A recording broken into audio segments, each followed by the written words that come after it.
The great tree of knowledge and wisdom had its roots in China, and wherever the benevolent shade of that wondrous and mighty tree fell, civilization flourished. Protected from the barbarian by a great wall to the north, over the centuries a culture developed that was the marvel of the world. Scholarship flourished. Literature, medicine, and military strategy were invented, then improved upon generation after generation. As the Egyptian, Etruscan, and Roman empires rose and fell, the Chinese continued to develop a unique society that was decades, indeed centuries ahead of all others. Advanced agricultural methods allowed the toiling masses of peasants to feed the nation. Monuments of unparalleled beauty and complexity were constructed that would be copied throughout Asia. Buddhism was enthusiastically embraced by millions of Chinese. Medical concepts and techniques were developed that survive to this day. Physical conflict between individuals and vast armies was studied, researched, and recorded. Individual centers of martial learning, notably the Shaolin Temple, existed and became the stuff of legends. We can assume that many such centers existed where young men were taught the art of self-defense. The achievements of the Chinese people were many. All contributed to the culture of the nation that for several millennia was unique. While the rest of the world slept the deep sleep of ignorance, China gloried in a civilization and in a way of life that would be unknown to others for many centuries.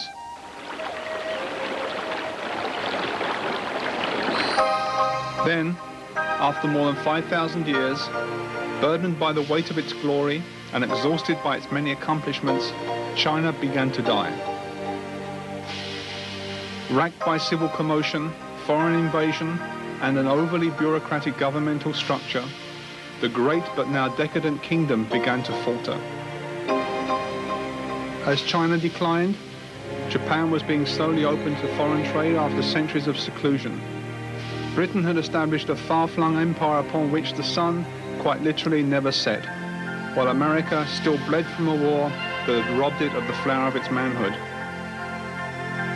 Unlike the phoenix of Chinese mythology, that was destroyed only to rise from its own ashes, there would be no miracle to save the Middle Kingdom.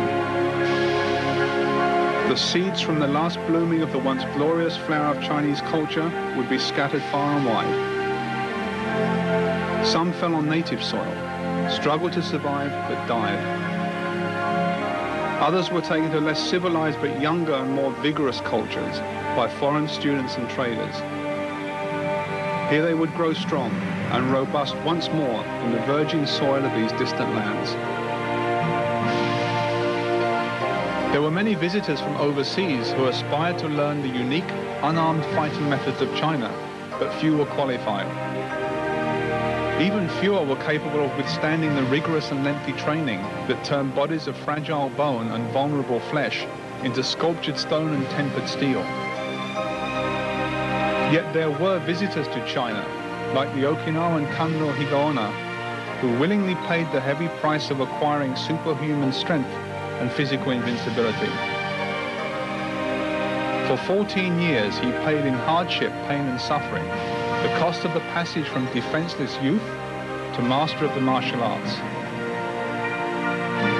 When he left China in 1882 for his homeland of Okinawa, he took with him Sanchin and the other 8 kata that were fundamental to this fighting system, as well as the techniques and training methods of his chosen art. He would become a legend in his homeland and the pillar of the Nahate method of unarmed combat that took its name from the city of Naha in southern Okinawa. To the art of which he became the chief exponent, he would add to in his maturity, as would his most capable student, Chojun Miyagi, in whose care this most aggressive and destructive fighting art was placed on the death of the master. It was he who refined it into a balanced and physical mental discipline, part hard and part soft, from which came the name Hard Soft School of China Hand, Goju Ryu Karate.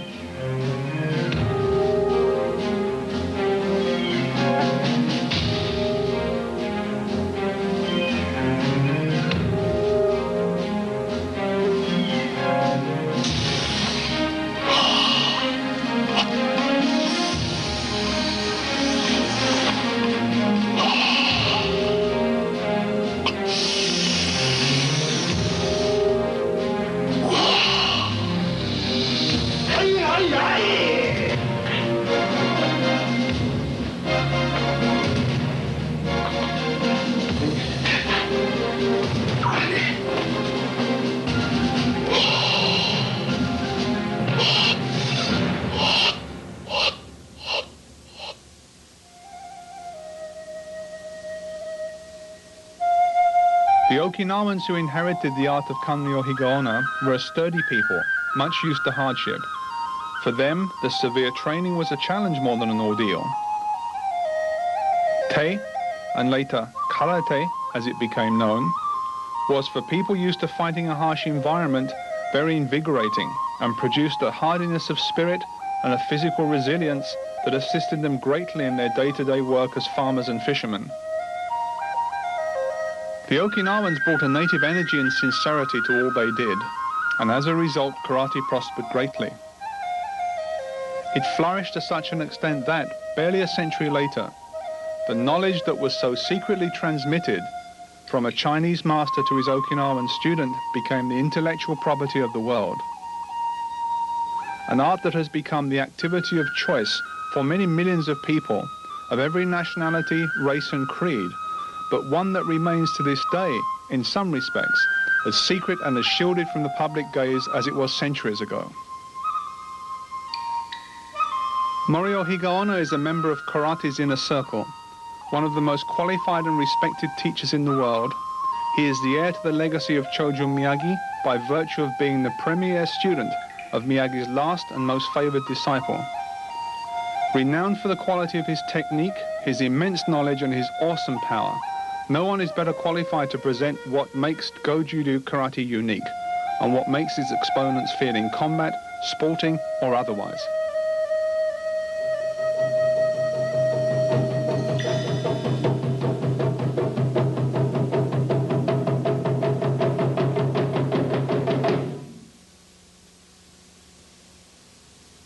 In the early 20s, with the help of a number of medical professionals, Chojo Miyagi-sensei, the founder of Goju Ryu Karate, developed a complete set of warming-up exercises that were unique both in their application and concept.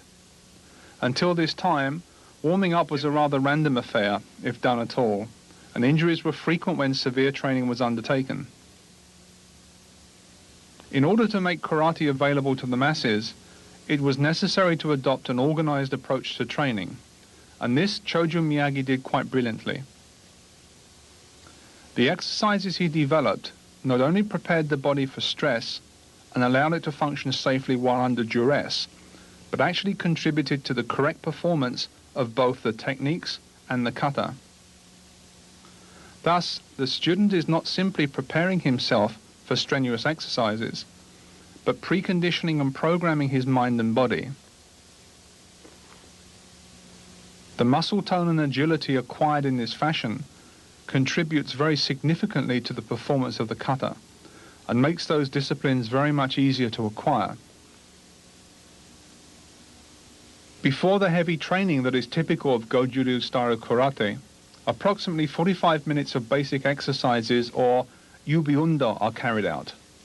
These are comprehensive and vigorously performed with the breathing linked perfectly to the movements of the body.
The practical nature of many of the movements is obvious. For example, stretching with coordinated breathing, like an animal awakening from a deep sleep.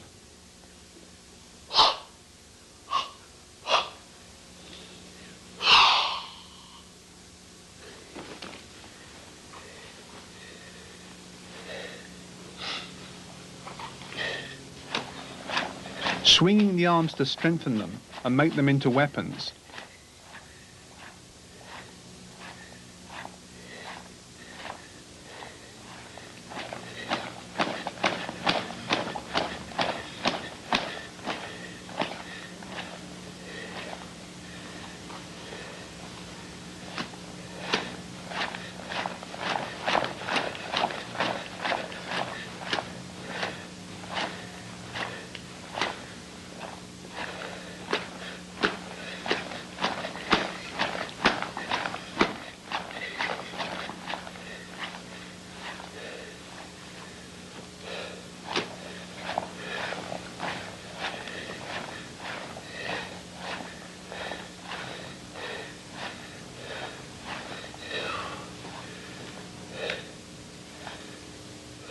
Hands and finger stretching as the whole body is prepared.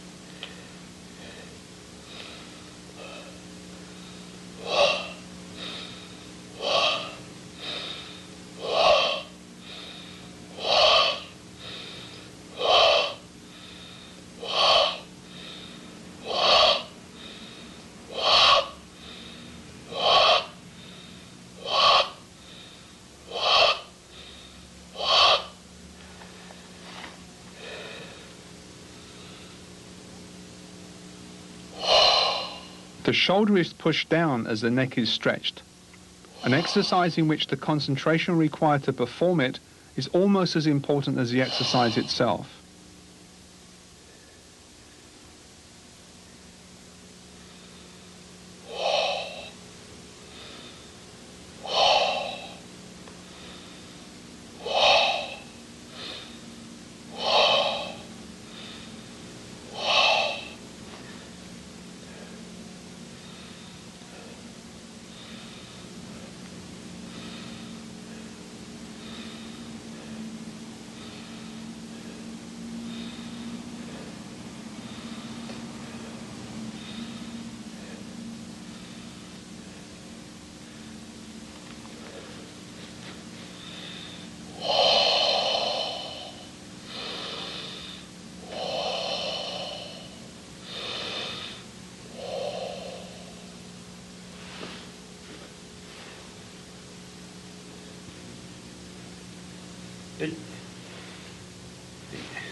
Two people can assist each other in training greatly.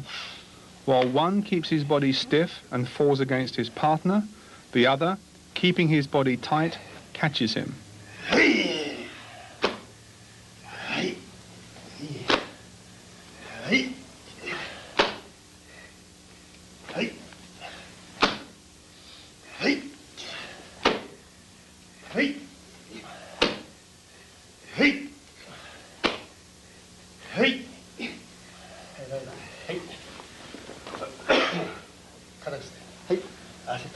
入れ替わり。はい。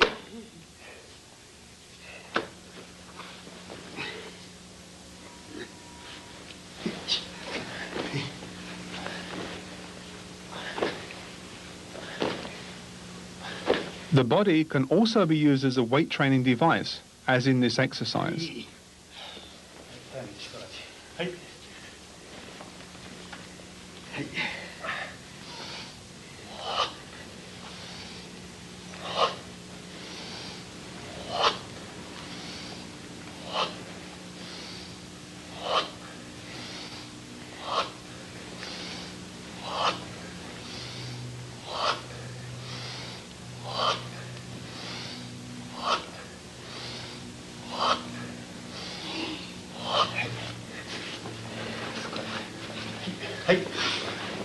And the body strengthened by resistance training in this interesting and demanding combination.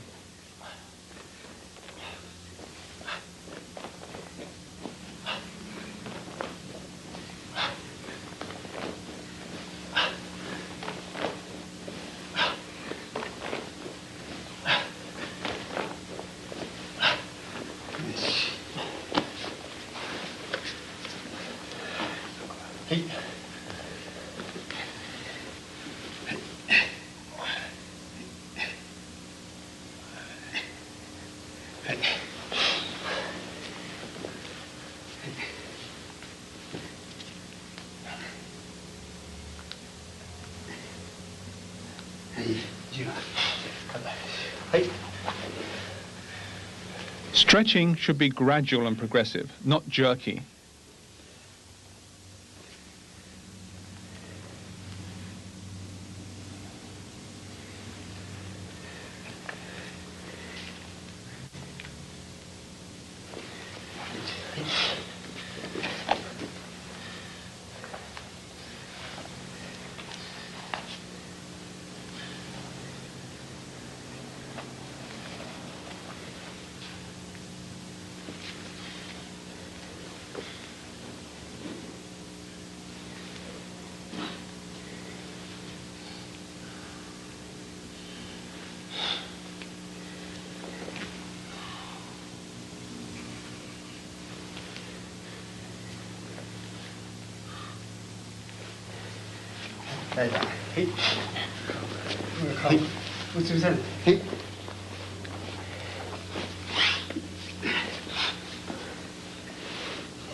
The legs are moved against the partners to develop the muscles in the calf and the back of the upper leg to develop a strong snapping action which gives power to kicks.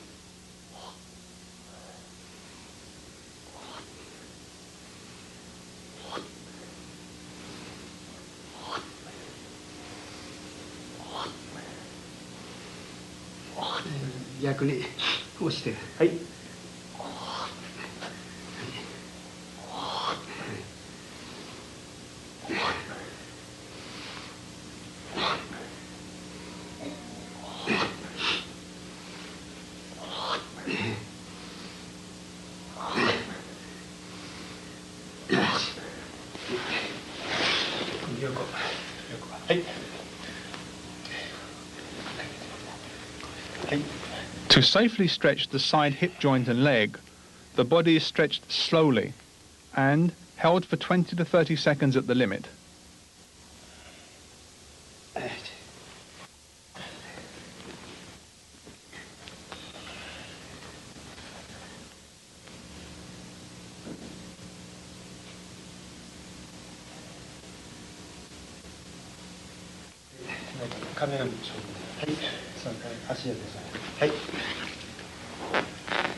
This exercise is not for beginners, and even with experienced students, caution must be used.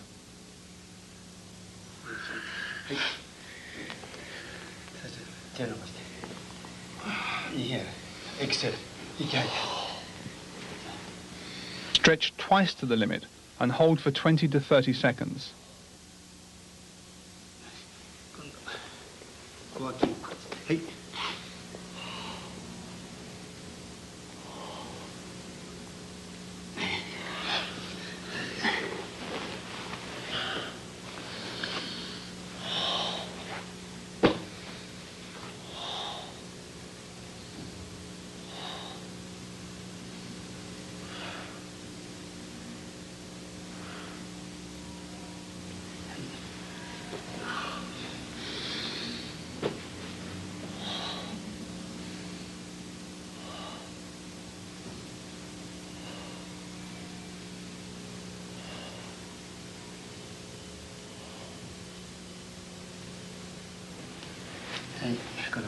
い。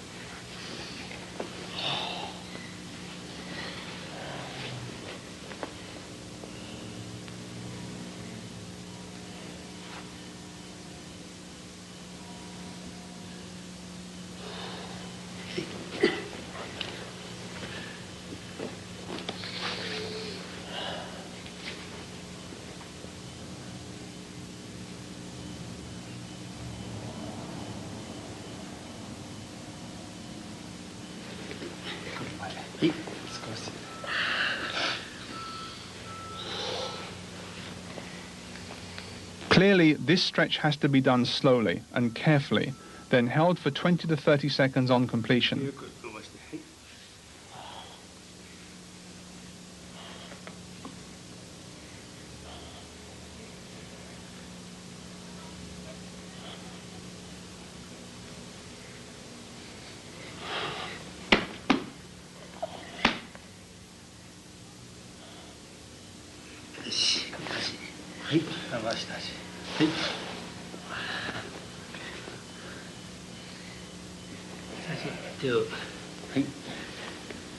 手を組んで、この膝を胸つけて、はい、足胸つけて、曲げて曲げて、はい、もっともっと引きつけ、はい、で足手をでだんだん伸ばしていってね、押したらね、はい、ここがつけたまま、はい、足と胸はつけたまま、はい。Pressure is carefully applied by the instructor to the student's body in order to stretch it to the point of utmost flexibility. はい、手を出して足の茎の。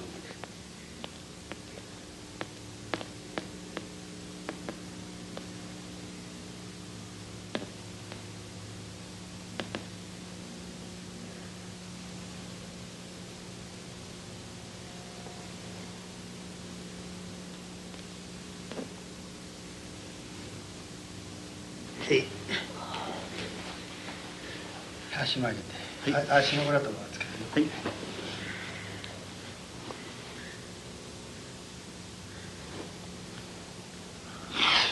The soles of the feet are pushed together, and the instructor carefully applies his weight to stretch the student's body.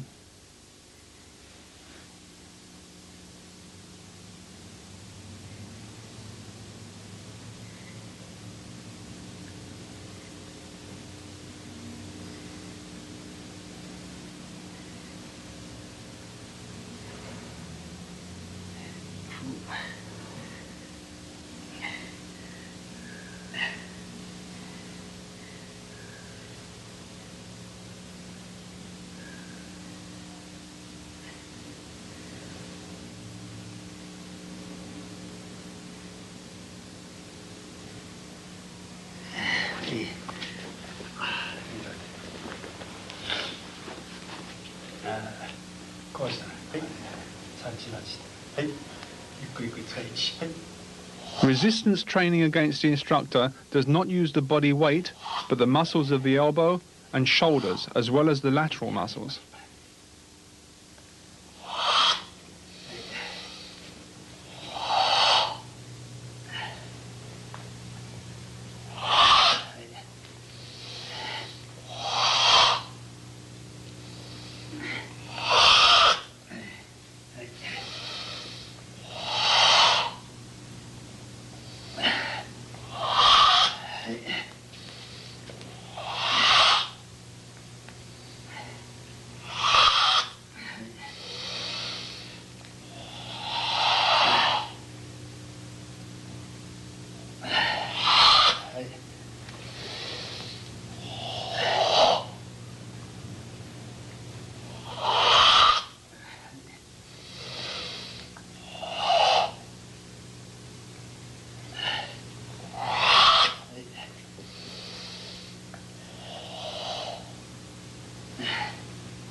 This is a snap kicking on exhalation eye development exercise.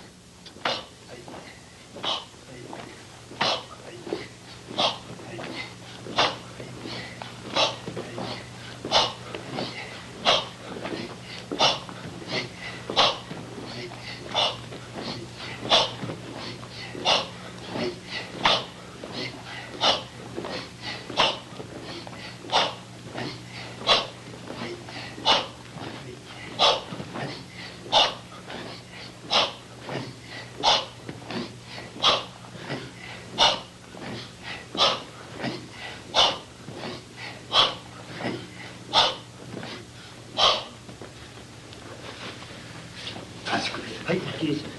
右つきから。はい、はい。Another example of very beneficial training with a partner. Sit-ups combined with punching techniques.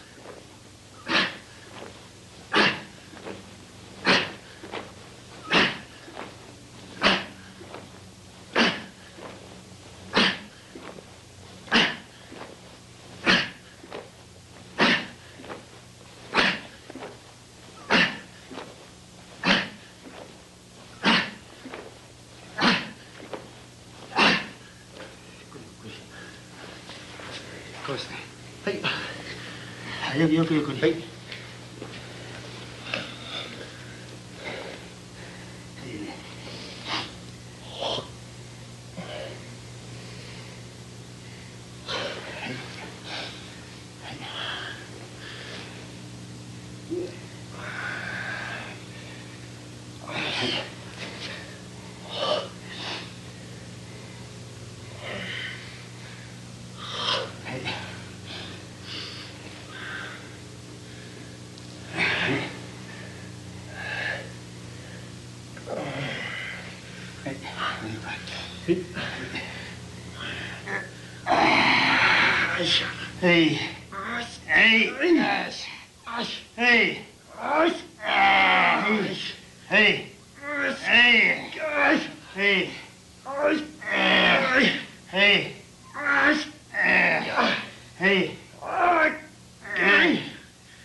A novel but practical way of developing powerful leg muscles, followed by a way of stretching and relaxing the back muscles to conclude Junbi Undo.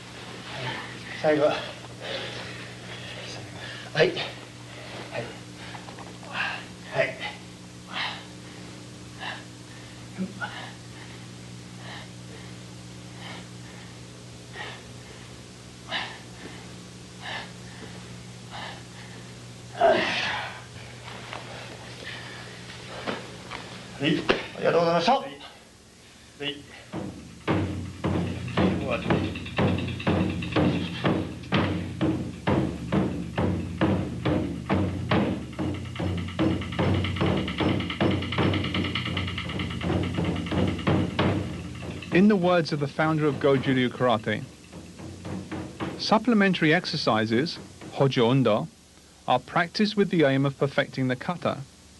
The purpose of these exercises is not only to develop strength and power in the body as a whole, but to develop each part of the body individually in order to develop complete body power. Undoubtedly, they are responsible in part for the immense strength of Goju Ryu Karate exponents, the explosive power they can unleash, and the hardness that they develop.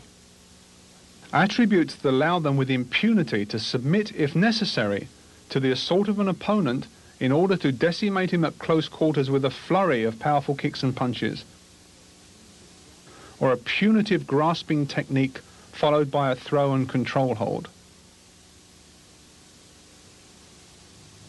Many of the training methods and equipment that are unique to Goju Ryu Karate were brought back to Fujian Prefecture in southern China by Kanryo Higaonna. They are effective, safe, and useful for students of any style of karate, and rapidly build a strong body, powerful legs, and a phenomenally strong grip.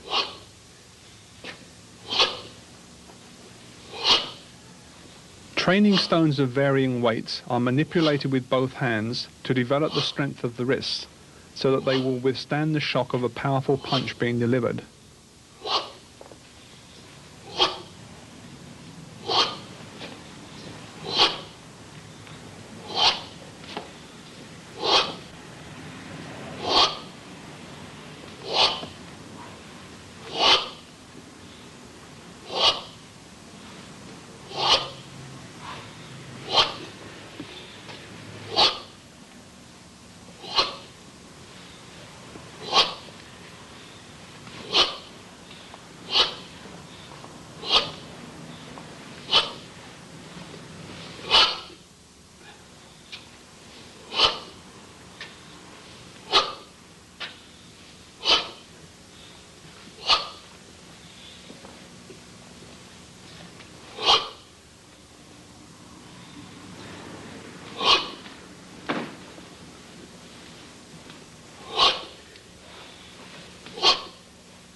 Thrusting with the training weights develops power and also teaches control.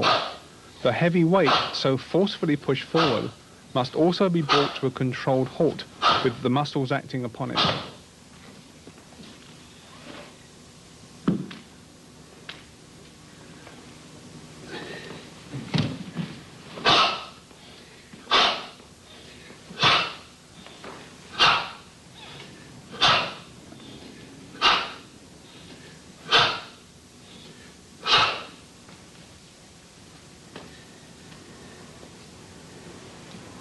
The grip is strengthened and the blocking action developed by rotating the forearm against the shaft of the training weight.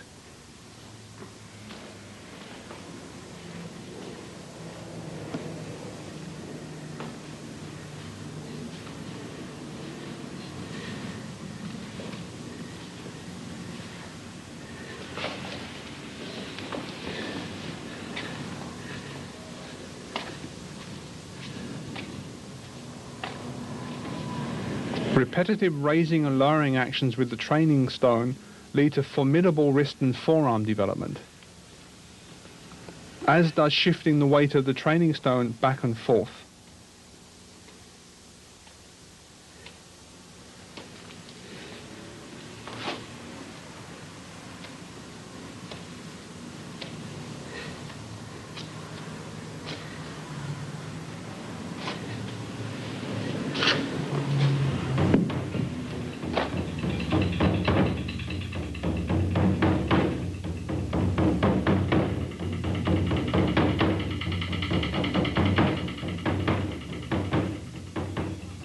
The nigirigame, literally gripping pot or jar, is another unusual training item much favored by Goju Ryu exponents.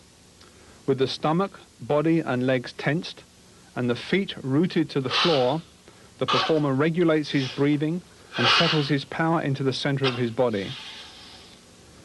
The heavy jars, which can be made heavier by the addition of sand or water, are gripped with the tips of the fingers, raised and gripped tightly as the karate exponent moves in the typical Goju Ryu stance.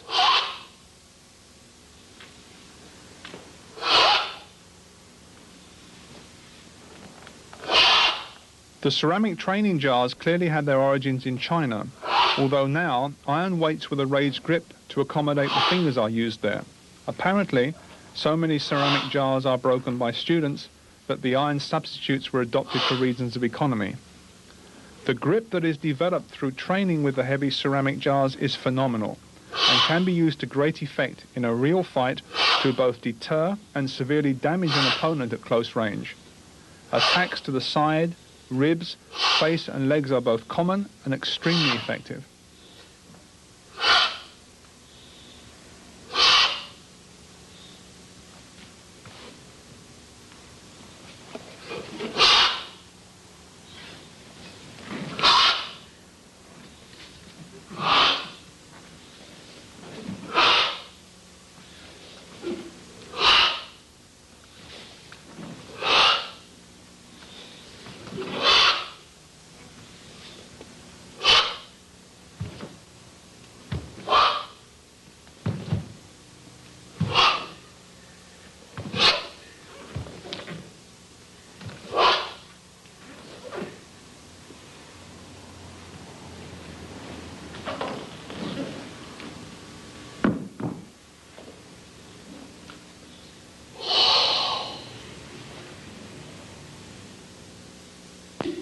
Grabbing his wrist, second grabbing his elbow.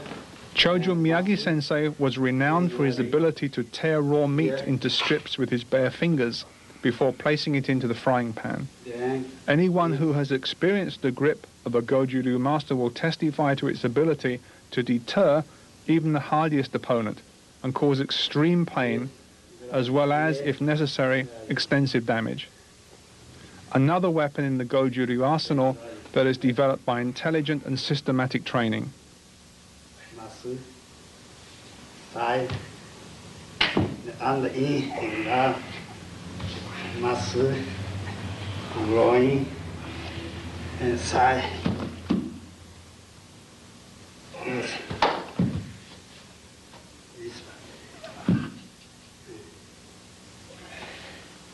side. Then fingertips. Then thumb. Then this glove. And 2 finger glove. Other way. Thumb. And twist. Then grabbing. Then grabbing. Even the feet, toughened by regular training, can be used as weapons of assault. Grabbing. And this glove in air. Okay.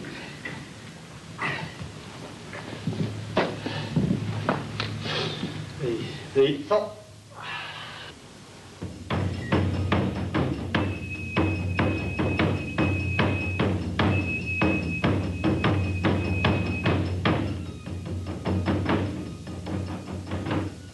Chojo Miyagi brought back this unique training implement from Hawaii when he returned from an extended period of teaching there. Weighing about 70 pounds, it is both heavy and awkward to manipulate, and therefore quickly develops both strength and control. Its uses are endless. It can be used like a medicine ball.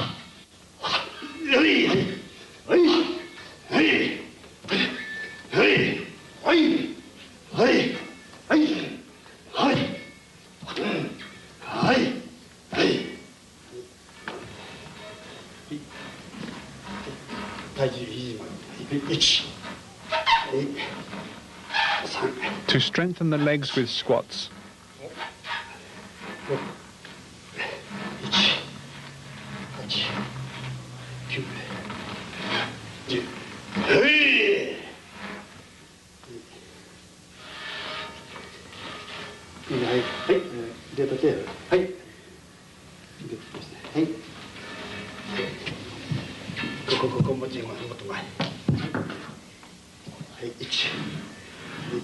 To enhance the effect of push-ups.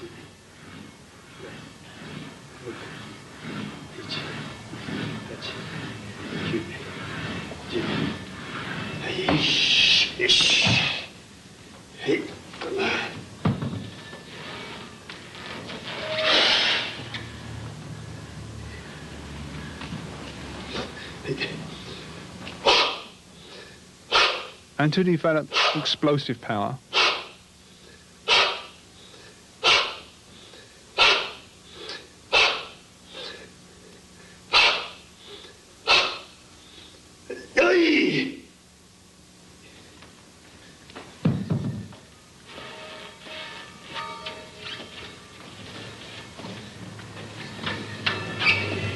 It is also used to develop the twisting power that is necessary for the successful completion of throwing techniques.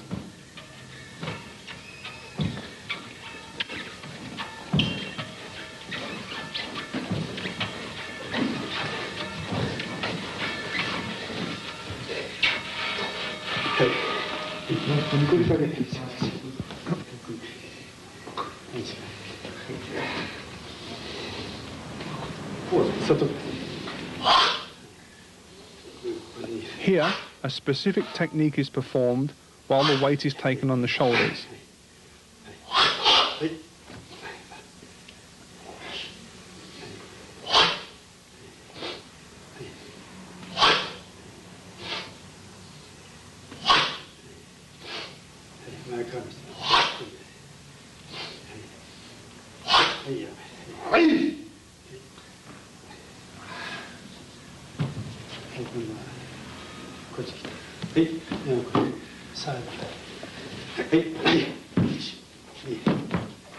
Reactions and strength can be improved by throwing and dodging the heavy training aid.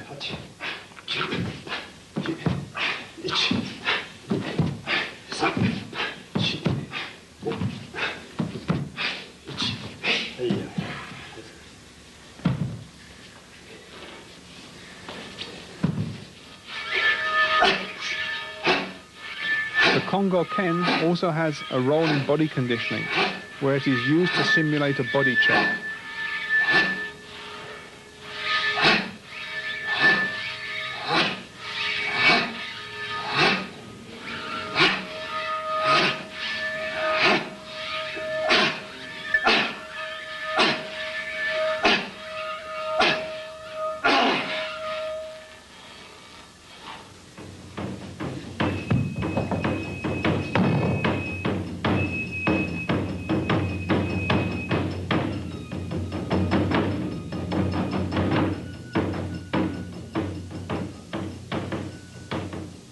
The ishi-sashi weights are used to develop strong shoulders, wrist, and therefore a strong grip.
Used on the feet, they build up the ankle, knee, leg and lower stomach area.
Using the same breathing as in Sanchin kata, the whole body is tensed at the moment of focus.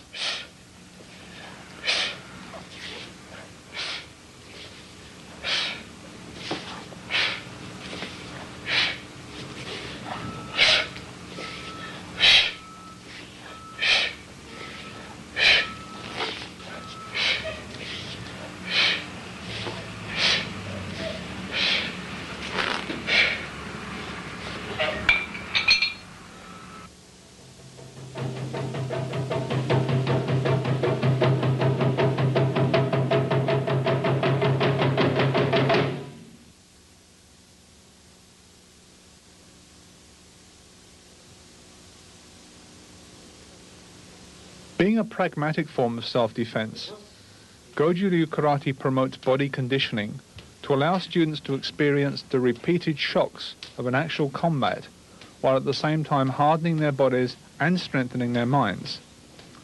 Ude Tanren conditioning makes the arms strong and forges them into effective weapons for blocking and striking. The key to successful training is regular and serious practice. By this means, both the whole person is developed and a level of both mental and physical health and strength achieved that is the envy of many contemporary professional athletes.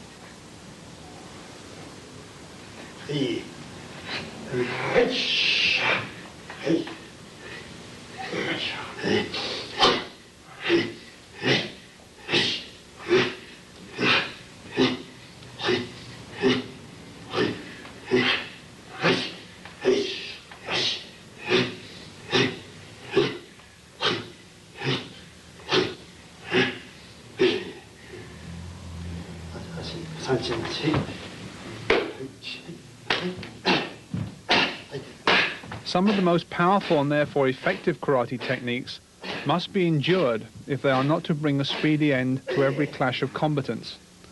Resistance to the shock and pain are built up systematically by exercises such as these.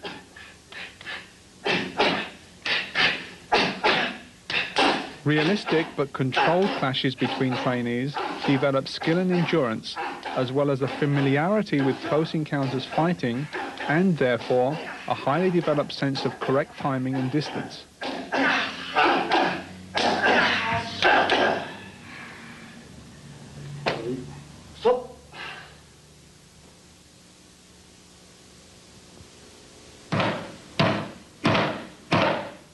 Conditioning is important, as it makes parts of the body into strong weapons to be used against an opponent when fighting in earnest. It also makes them largely invulnerable to damage in combat. Advanced practitioners spend many hours strengthening and hardening each striking area of their body.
Strength and confidence are built by these exercises.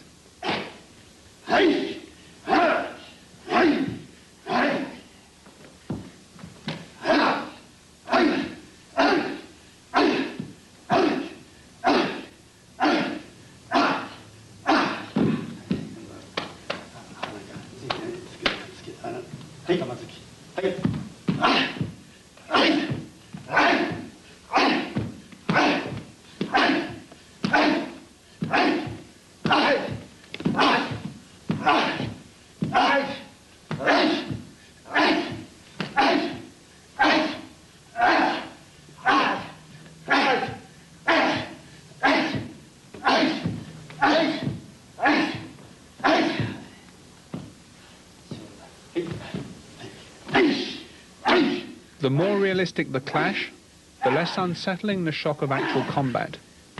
Bolstered by superior fitness, great endurance and a strong mental attitude, the warrior thus trained will invariably prevail.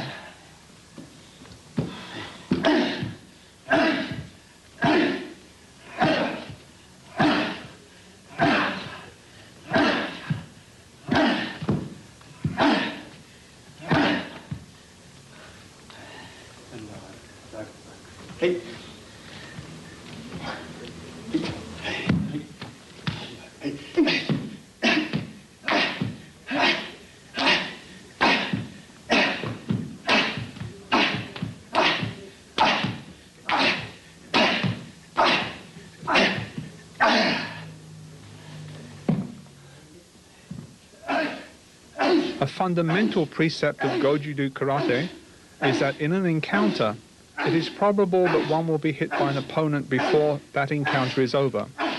Conditioning is designed to gradually accustom the student to this sort of shock, so that he will continue to function effectively when it does occur.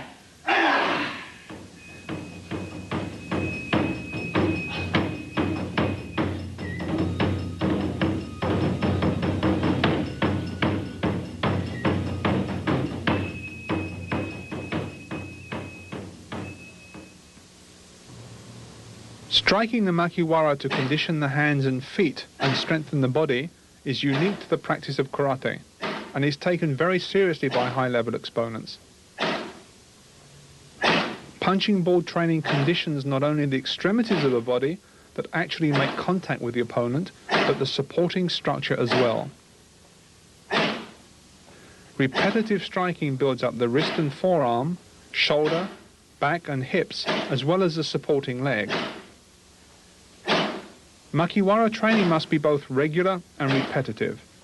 A beginner would do well to start with 100 punches each side per day, building up to 30 minutes training each day, and more.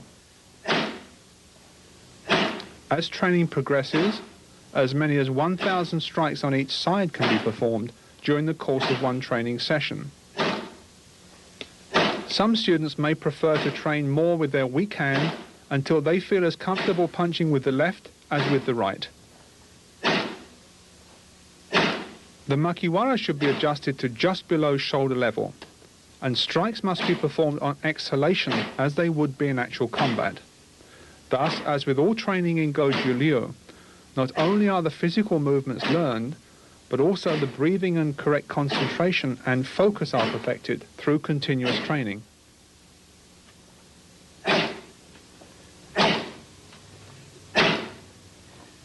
The importance of Makiwara training cannot be overemphasized.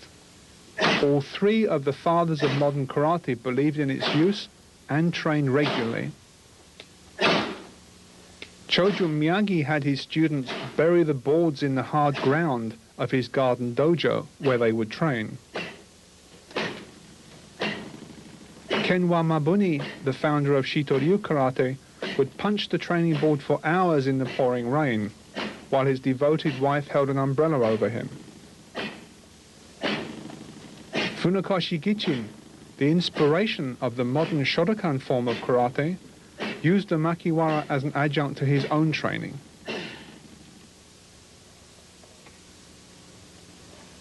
The large Makiwara teaches a different range of skills. The body and hands are strengthened, and an ideal target provided for backhand and open hand striking techniques. Power is concentrated in the first two knuckles of the fist, which may be gyrated at the moment of impact to create the greatest force. Many old karate teachers believed that striking with the third and fourth knuckles was dangerous, as Chinese medicine documents a link between this area and the heart.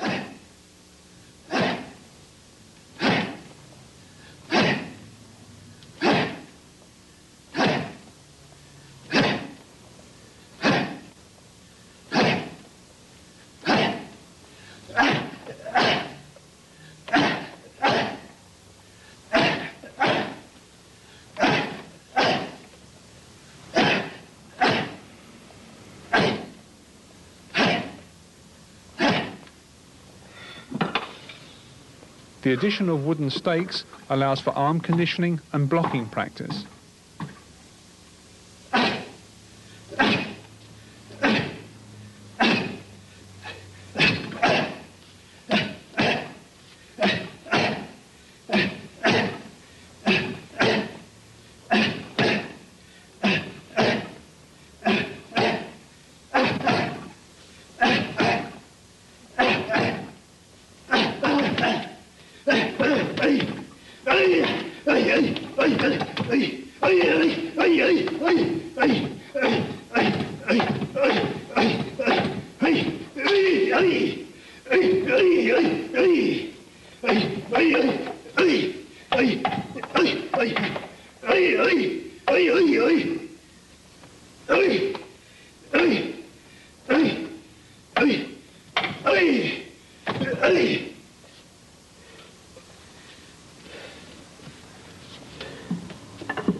Static training is very important in the development of power and flexibility. However, when a certain level of proficiency is reached, speed, focus, stamina, and the ability to combine techniques smoothly and effectively becomes of premier importance. For this, the punching pads are used by the instructor to help his student fight effectively and for an extended period, while breathing correctly, applying hip twist to the kicking techniques, and showing good coordination.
The large punching pad is used as much for stamina training as for the development of technique.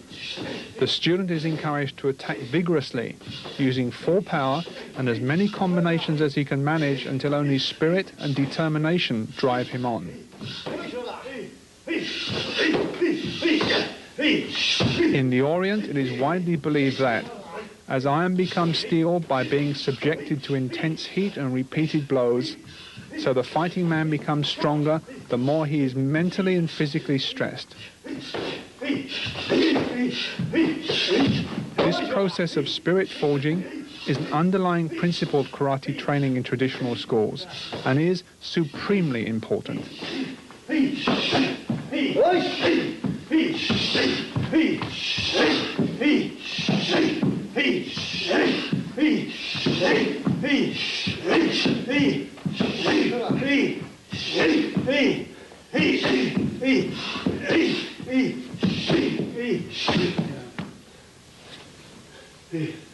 So,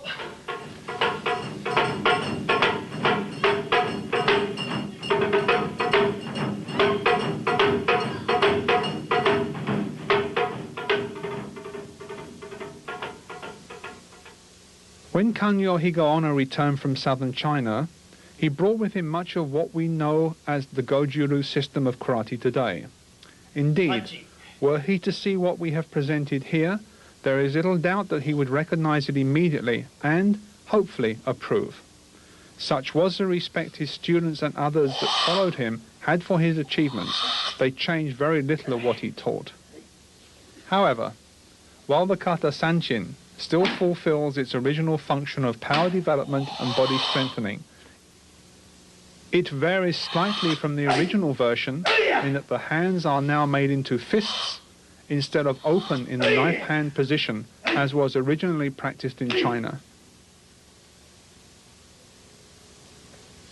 This kata is the bedrock of the Goju Ryu system. It develops both the physical and mental faculties of the student, as well as the ability to concentrate effort intensely to a point where, even in the heat of conflict, he is unwavering. The body is held tight and the breathing is carefully regulated, so it is impossible for an opponent to ascertain the exact moment of exhalation and therefore of weakness. The strength and stability of the student is tested by strikes to the key parts of the body where concentration must, by necessity, be the greatest.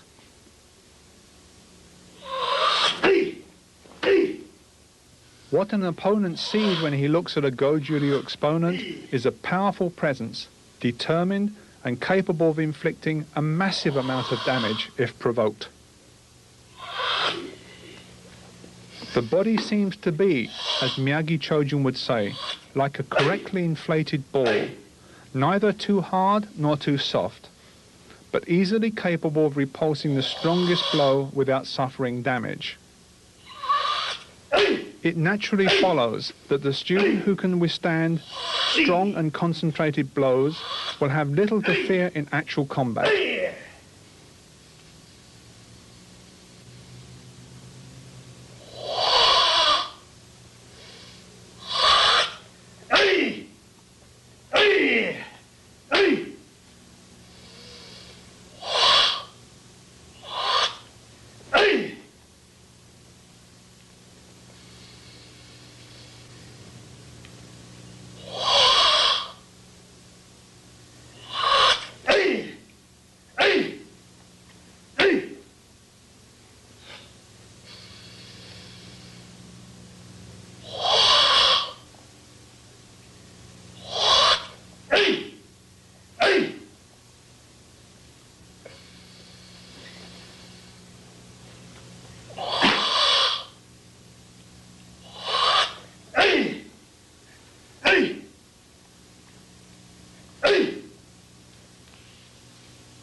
Performance of the other Goju Ryu kata teach correct body movement and execution of technique.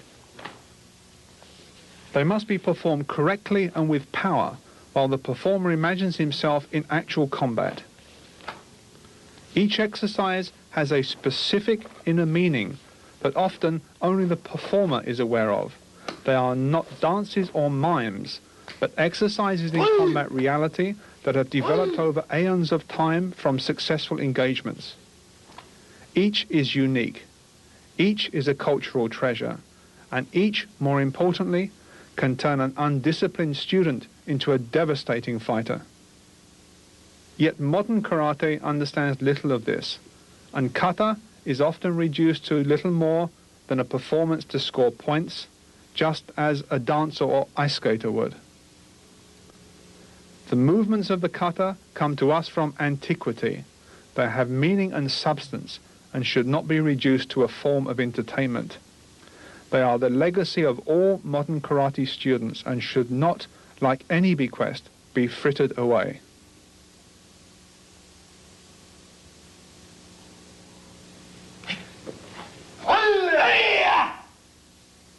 The conversion of kata from training for combat to a performance art, as in modern karate, has led to a lack of understanding of both the obvious and secret meanings of many of the movements.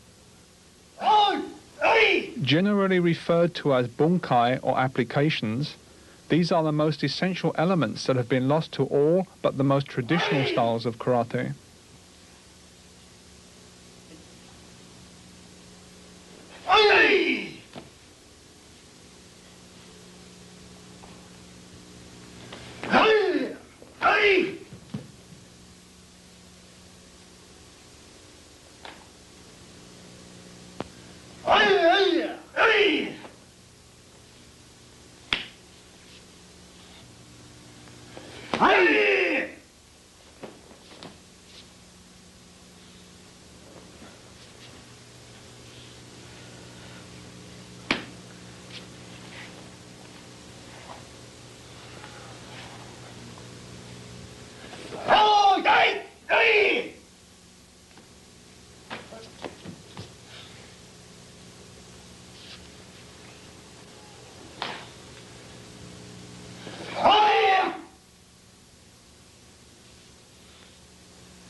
Yakusoku kumite, or pre-arranged sparring, is an attempt to teach real fighting in a controlled environment.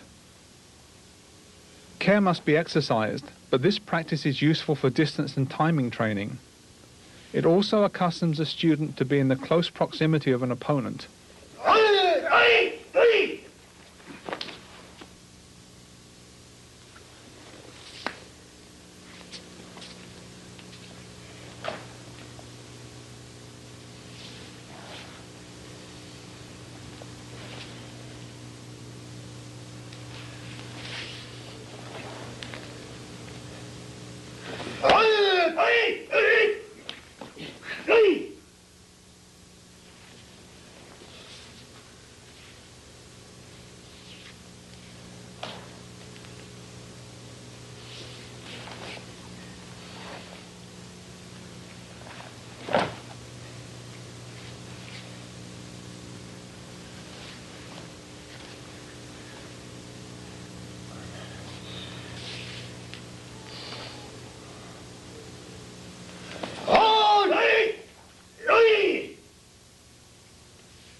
This involves the full-speed performance of a kata and is for the more advanced student.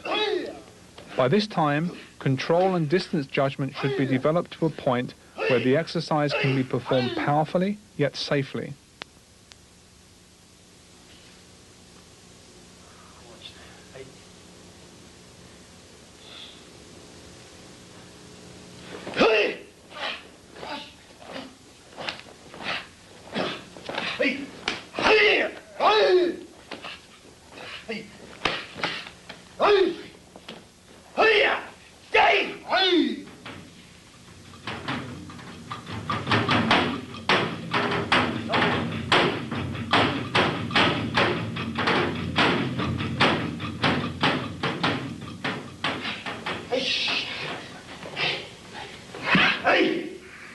Goju Ryu karate does not rely entirely upon punching and kicking methods, but retains effective throwing techniques.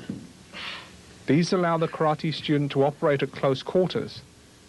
When necessary, an opponent can be seized and held immobile, or thrown down, and the engagement finished with a powerful blow.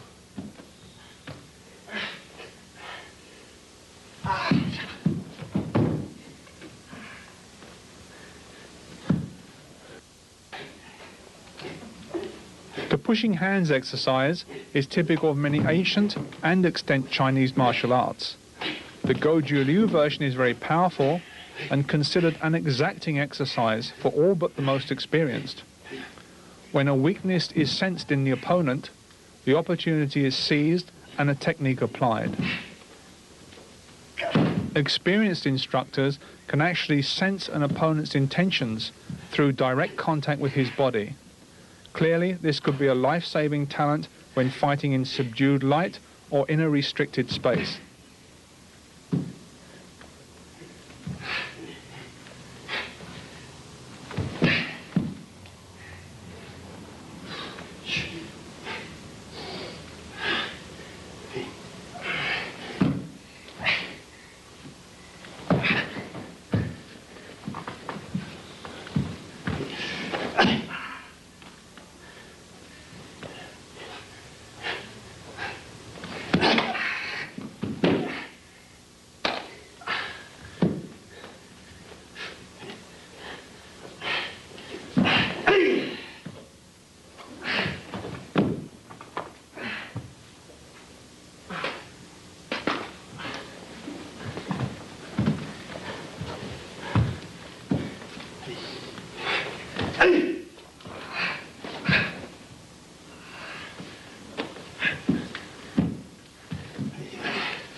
The culmination of training is actual sparring with an opponent. Preliminary and fundamental exercises, conditioning, Makiwara training and kata all lead the student along the path that culminates in an engagement with an opponent. The student's ability is tested to the limit. If his stamina fails him, the hours of training will be wasted. If his techniques are performed badly, his reserves of energy will be easily squandered. All weapons in the karate armory must be honed to the point of perfection before a contest in which one will win and one will lose should be considered.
From that fountain of wisdom that first saw the light of day in China so long ago, came a stream of knowledge that helped the weak defend themselves and the good to overcome evil.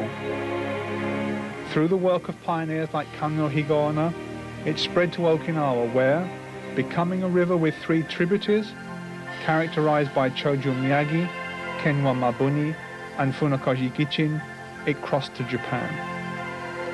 The efforts of these pioneers, from whom all major styles of karate come to us, have borne fruit to the extent that karate is now a worldwide movement with members in almost every country. A triumph to be certain, but one that must be tempered and maintained by adherence to the traditions and principles of the art. Karate, by its very nature, is a solitary endeavor that demands in exchange for strength, good health and fighting ability, time and effort to satisfy the dream that Kanyo Higaonna had of being transformed from a defenseless youth into a man of iron. It also requires of the fighting man who wishes to become invincible that which, like the concept of infinity, has no known limit: humility.